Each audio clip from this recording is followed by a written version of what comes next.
nasta'inu ala umuri dunya waddin. Wassalatu wassalamu ala asrafil anbiya wal mursalin sayyidina wa maulana Muhammadin wa ala alihi wa sahbihi wa baraka wa sallam. Qala Allah Ta'ala fi kitabihil karim, a'udzu billahi minasyaitonir rajim. Bismillahirrahmanirrahim. Ya ayyuhalladzina amanu kutiba 'alaikumus shiyam kama kutiba 'alal ladzina min qablikum la'allakum tattaqun.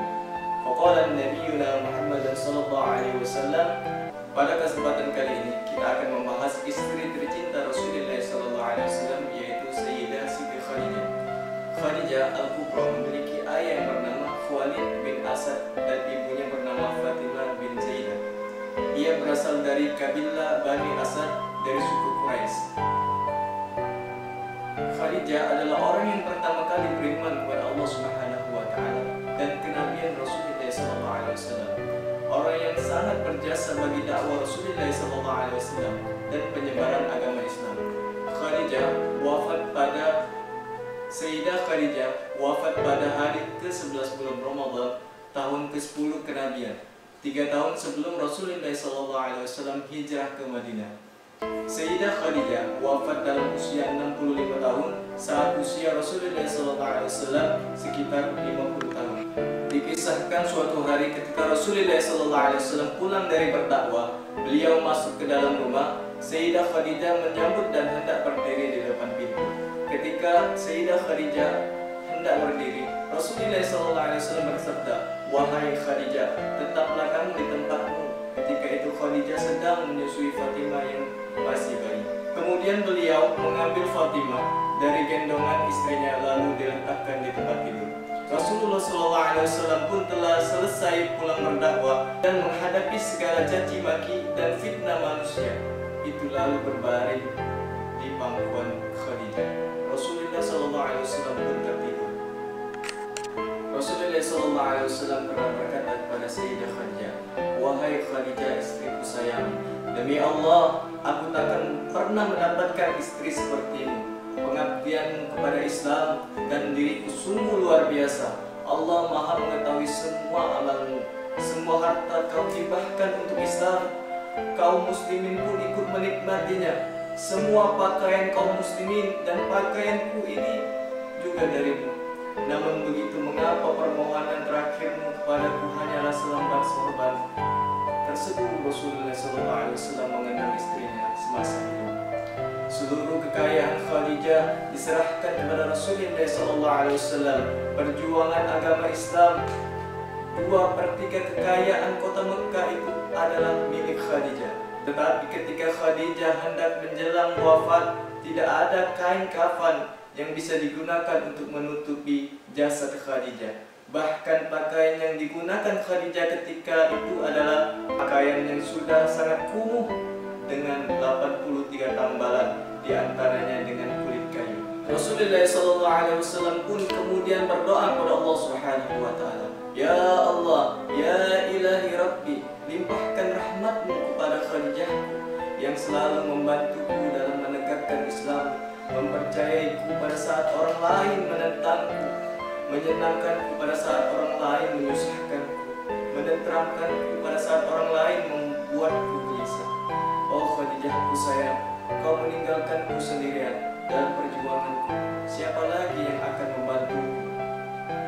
Ketika itu Khadijah membelai kepala Rasulullah SAW dengan penuh kelembutan dan rasa sayang.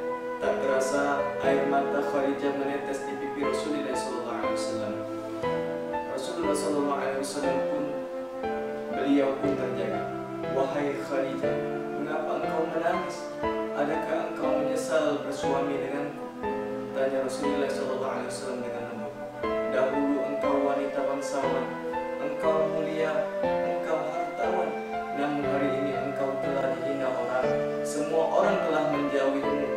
Seluruh kekayaanmu habis. Adakah engkau menyesal, wahai Khadijah, bersuamikan denganku?" Lanjut Rasulullah SAW tak kuasa melihat istrinya menangis. Khadijah pun menjawab, "Wahai suamiku, wahai Nabi Allah, bukan itu yang kutangiskan."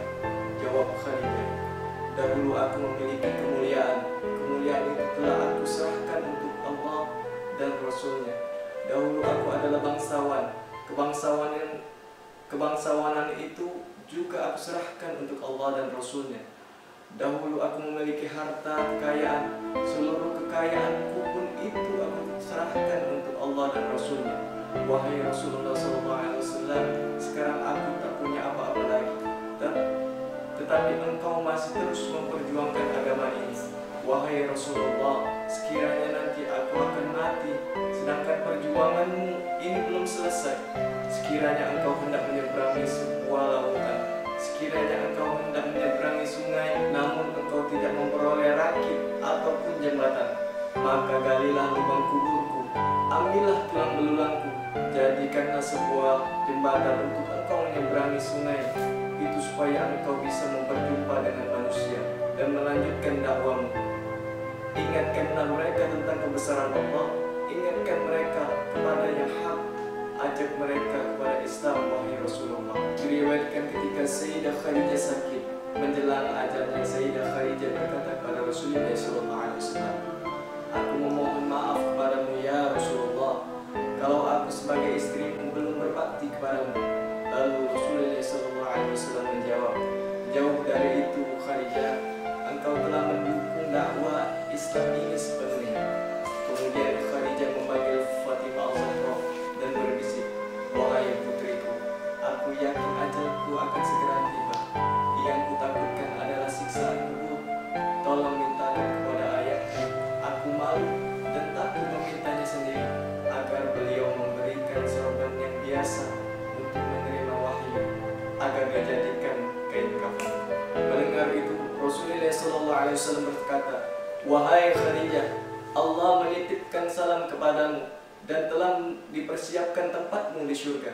Ummul Mukminin Khadijah pun kemudian menghembuskan nafas terakhirnya di pangkuan Rasulullah SAW.